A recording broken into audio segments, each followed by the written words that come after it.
ქობულეთის მუნიციპალიტეტის უმრავლესი სოფელი არ არის გაზიფიცირებული. ის პროექტი, რაც განხორციელდა, ფაქტობრივად უფუნქციო მდგომარეობაში არის, ვგულისხმობ იმას, რომ ბოძები, მათ შორის მილები არის დაჟანგული, ჩამოყრილი ძირს.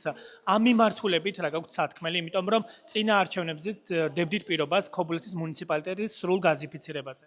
მინდა აღვნიშნო და აქაც აუცილებლად ძალიან არასწორ ინფორმაციას ავრცელებთ თქვენ. მინდა აღვნიშნო, რომ ქობულეთის მუნიციპალიტეტის, ისევე როგორც ხელვაჩაურის მუნიციპალიტეტის აბსოლუტური უმრავლესობა, ძირითადად ყველა სოფელი გაზიფიცირებულია და ფუნქციონირებს და მუშაობს.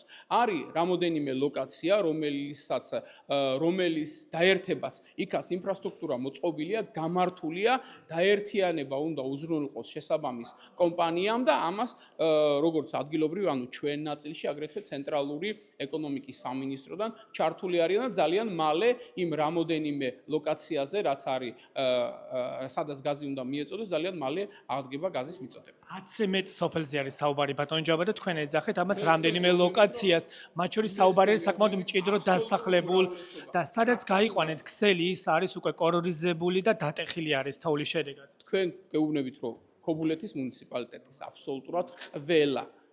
აბსოლუტურად ყველა სოფელში შესაბამისი ინფრასტრუქტურა გამართული და მოწყობილია და ძირითადად სოფლებს და დასახლებულ პუნქტებს გაზი მიეწოდება. არის მხოლოდ და მხოლოდ რამოდენიმე ლოკაცია, სადაც კიდევ ერთხელ მინდა აღვნიშნო, ინფრასტრუქტურა მოწყობილია და გაზის მიწოდება დაიწყება. გაზიანებულია ბატონ ჯაბა, ეს ინფრასტრუქტურა ალბათ თქვენთვის არ არის ეს ცნობილი.